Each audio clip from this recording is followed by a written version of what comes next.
At 2:13 in the morning, my husband's phone lit up for the fourth time beside our bed, and when I finally answered it, the woman on the other end didn't sound surprised to hear another woman's voice.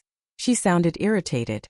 She actually sighed before saying, "Can you tell him tomorrow's presentation still needs revisions? Or is he too busy pretending to be married tonight?" Then she laughed softly and added, "Relax.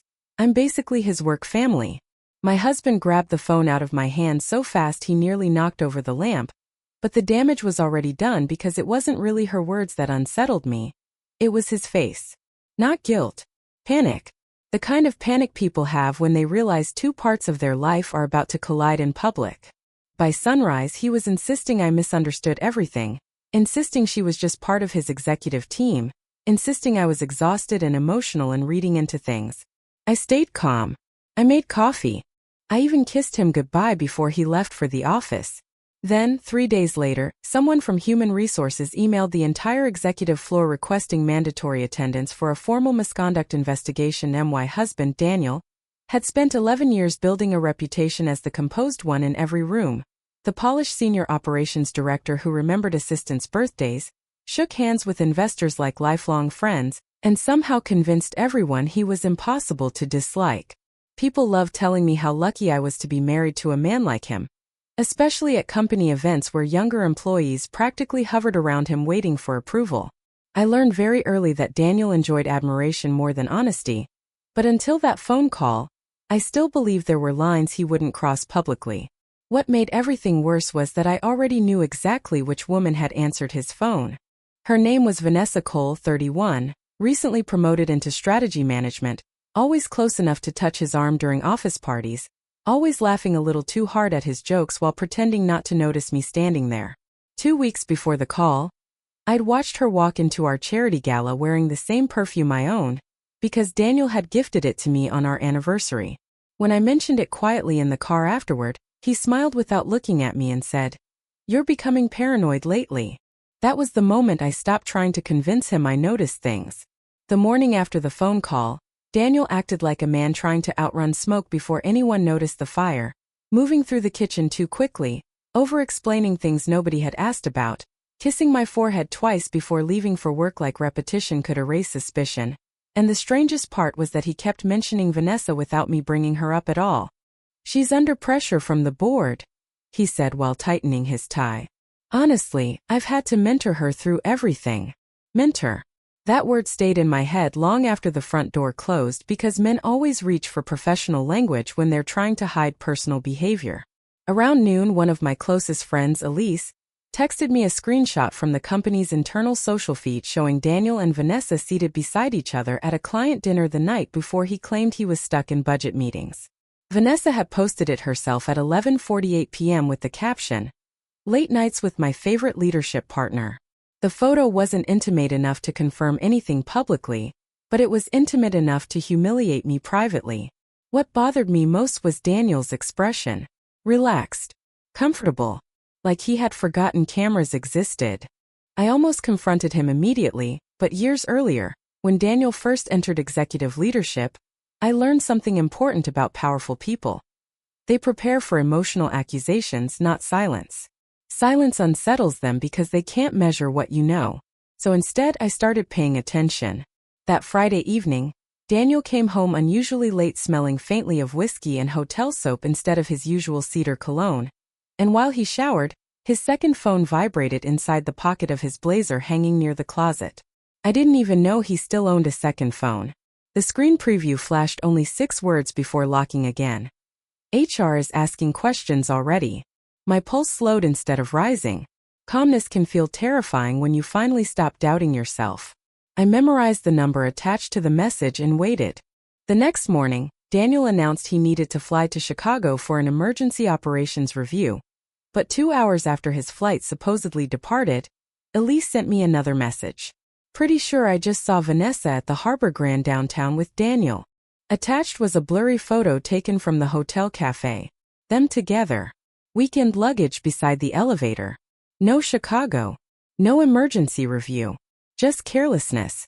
I stared at the image for nearly 10 minutes before noticing something else in the background. A woman I recognized from the company's compliance division standing near the concierge desk, looking directly toward them. Her name was Monica Reyes, and unlike most executives, Monica had a reputation for documenting everything quietly before speaking publicly. Suddenly that text message about HR made more sense.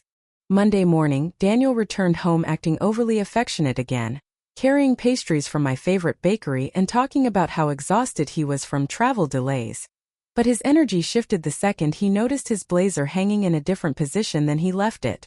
Tiny detail. Tiny panic. Did someone move my jacket? He asked casually while pouring coffee. I looked up from my laptop and said, "The dry cleaner called." I checked the pockets first. He froze for half a second too long. Then came the first crack in his perfect composure. "You went through my things?" He asked quietly, not angry yet, just calculating. I remember smiling gently and saying, "Daniel, if you were innocent, you would have asked what I found instead." He didn't respond. He just stared at me across the kitchen island with the expression people get when they realize the conversation has stopped moving in the direction they prepared for. Then his phone buzzed again. This time, he didn't even try to hide the notification. HR compliance request. Urgent response required. Daniel spent the next 48 hours pretending the HR notification was routine, but the performance was slipping now, and I could see it in the small details he normally controlled perfectly. The unfinished coffee cups left around the house, the way he reread emails twice before responding, the sudden habit of locking himself in the guest room during conference calls he claimed were board preparation meetings. On Tuesday night, I overheard him speaking through the partially closed door. His voice low and sharp in a way I'd never heard before. "You told me compliance wasn't involved," he hissed at someone. A pause. Then, "No, don't text me anymore unless it's from the encrypted app." I walked away before he could notice me because the truth was becoming larger than an affair. And larger truths are more dangerous when people with reputations start panicking. The next morning, I drove downtown instead of going to my own office and sat across the street from Daniel's headquarters inside a cafe where half the executives held informal meetings. Around 9:20 a.m., Vanessa arrived wearing oversized sunglasses despite the rain. And within minutes Monica Reyes from compliance entered through the revolving doors carrying two thick red folders pressed tightly against her chest. Employees who passed her in the lobby looked tense. Avoidant. Something was moving internally. At 11:07 Elise texted me again. "Daniel canceled today's investor lunch. People are talking." An hour later my phone rang from an unknown number. I almost ignored it until a woman introduced herself calmly as Natalie Green from Human Resources. "Mrs. Mercer," she said carefully, "I'm reaching out because your name surfaced during an internal review connected to executive conduct policies." Her tone sounded rehearsed, but underneath it was nervousness. HR departments only become nervous when legal exposure enters the room. I asked one question. "Does this involve misuse of company resources?" Silence. Then, "I'm not authorized to discuss specifics," which in corporate language usually means yes. After the call ended, I sat there replaying every strange expense Daniel had justified over the last 6 months. Unexplained hotel invoices charged during regional meetings, first-class upgrades he claimed clients required, sudden consulting payments routed through departments he didn't even supervise. I opened our joint financial portal from my laptop and started searching carefully instead of emotionally. Within 20 minutes, patterns appeared everywhere. Harbor Grand hotel charges, luxury dining receipts, transportation reimbursements approved on weekends. Then I found the detail that changed everything. Several expenses had been coded under employee wellness and leadership development budgets. Vanessa's department budget. My stomach tightened, not because of betrayal anymore, but because Daniel had crossed from personal dishonesty into corporate fraud territory. That evening, he came home earlier than usual looking exhausted, loosened tie hanging crooked, jaw clenched tight enough to show strain under the skin. "We're dealing with an internal audit," he announced immediately, trying to sound irritated instead of afraid. "Someone filed anonymous complaints about executive spending." I leaned against the kitchen counter and asked softly, "Anonymous employee or anonymous girlfriend?" His face hardened instantly. "You don't know what you're talking about." "Then explain Harbor Grand." Silence. "Explain why compliance is reviewing Vanessa's department budgets." Another silence. Finally, he snapped. You think you're smarter than everyone because you stay quiet. It was the first honest thing he'd said in days because quietness had become the one thing he couldn't control. I watched him pace the kitchen like a man searching for exits that no longer existed. Then his phone rang again, and for the first time since all this started, he answered on speaker accidentally while trying to decline it. Vanessa's voice flooded the room immediately. Daniel, Monica has copies of everything. The travel records, the apartment reimbursements, all of it. He disconnected so fast he nearly dropped the phone, but it was too late now. The room had gone completely still. I remember looking at him calmly while he stood there breathing hard. And in that exact moment I realized something important. Daniel wasn't terrified of losing me. He was terrified of losing the image people had of him.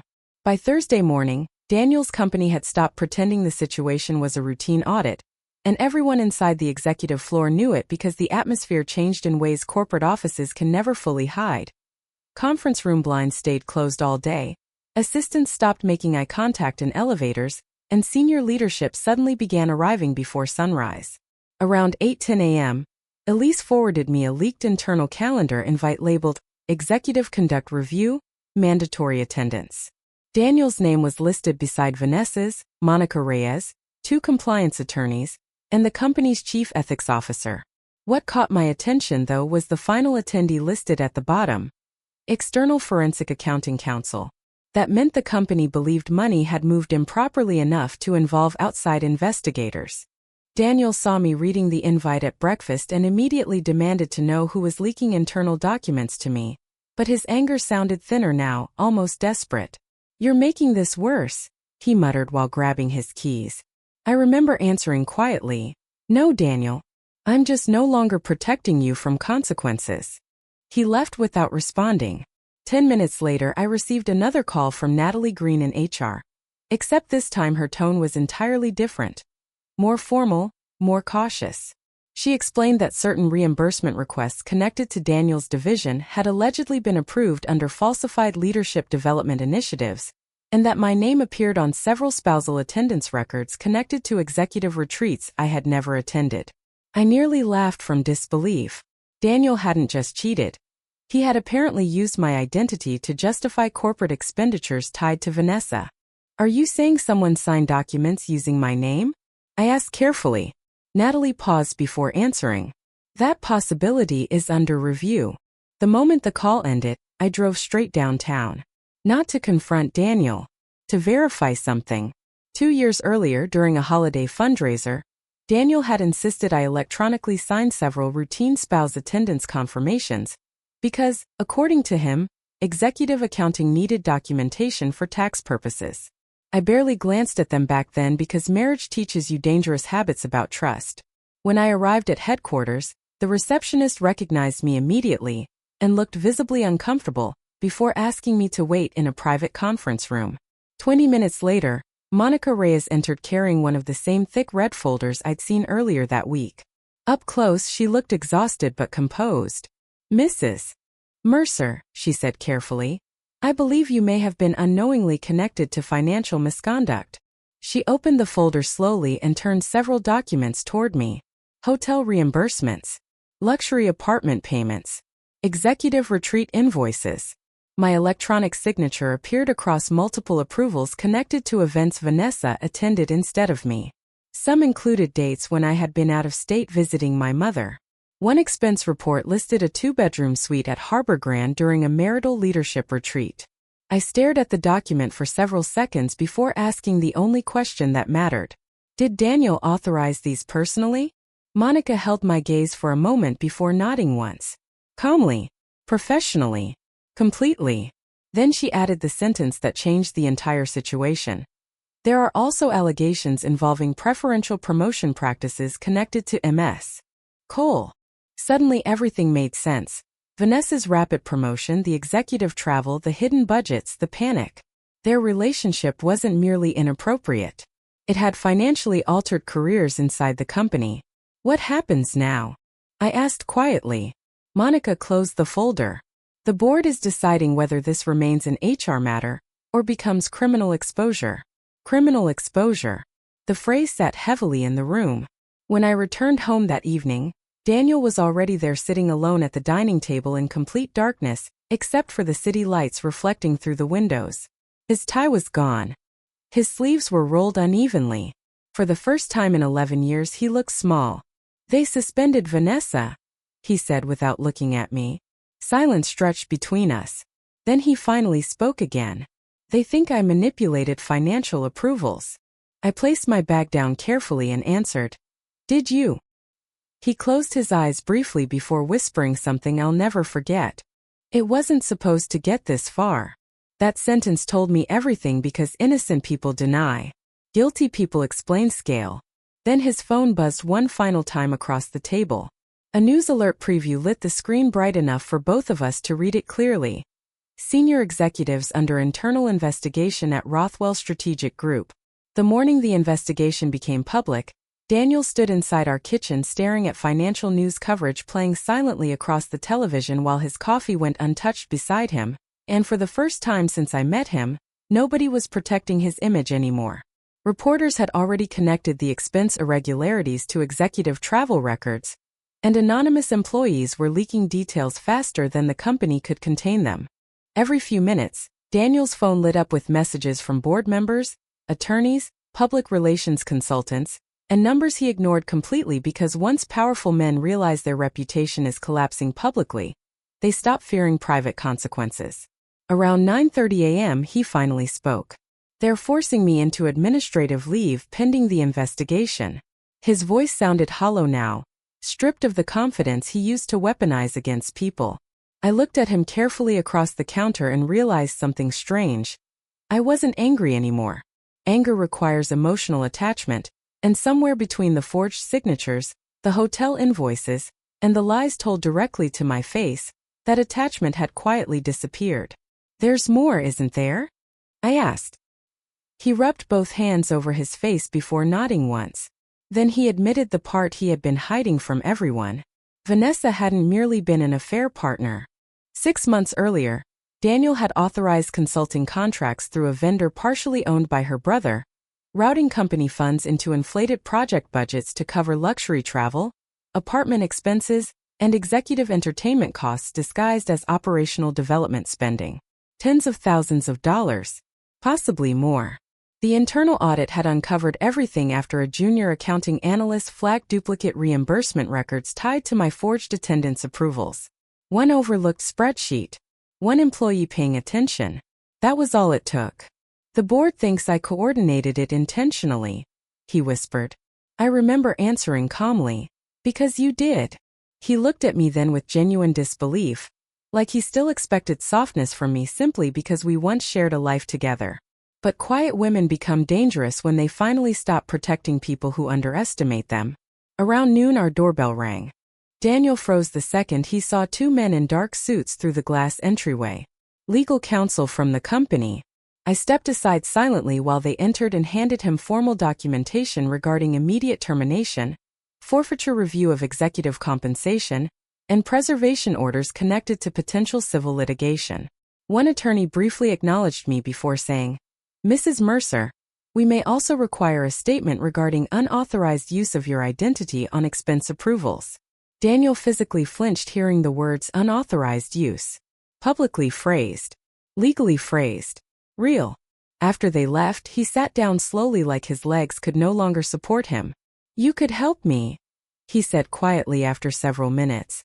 "If you clarify you signed those forms willingly, this stays internal." There it was.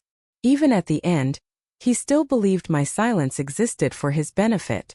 I walked toward the dining table, placed a small folder in front of him, and watched confusion spread across his face as he opened it. Divorce papers. Filed electronically that morning at 8:42 a.m., along with copies of the forensic document analysis Monica's team had already completed verifying signature inconsistencies tied to the reimbursements. Daniel stared at the pages for nearly 30 seconds without speaking. Then he finally whispered, "You planned this." I shook my head gently. "No. You planned this. I just stopped interrupting the consequences." Later that evening, after Daniel left to stay with one of his attorneys, I stood alone on the balcony watching rain move across the city skyline while my phone filled with messages from people suddenly realizing the story they believed about my marriage had never been real. Elise called just before midnight and quietly said, "Everyone at the company is talking about how calm you've been through all of this." I smiled faintly into the darkness before answering the only honest thing I'd said all week. When someone spends years underestimating you, eventually their biggest mistake is believing you'll panic before they do. 3 months after the investigation went public, Rothwell Strategic Group finalized a confidential settlement connected to the forged approvals and financial misconduct claims. Daniel disappeared from every executive board he once bragged about joining, and Vanessa quietly relocated out of state after multiple promotion reviews inside the company were reopened. People kept asking me if the ending felt satisfying. But the truth is, satisfaction didn't come from watching Daniel lose his title or reputation. It came from realizing how long I had been shrinking myself to protect someone who would have sacrificed me to save his image. The strangest part was how polite everyone became afterward. The same people who once called me lucky suddenly spoke carefully around me like they finally understood I had been observing everything the entire time. Last week, I signed the final divorce documents inside a quiet office downtown, and when the attorney slid the papers toward me, she smiled gently and said, "You handled this better than most people would." Maybe. Or maybe I simply learned that silence becomes power the moment you stop using it to protect the wrong person. And if you've ever stayed calm while someone underestimated your intelligence, your patience, or your strength, subscribe. Because some stories deserve to be heard until the very end.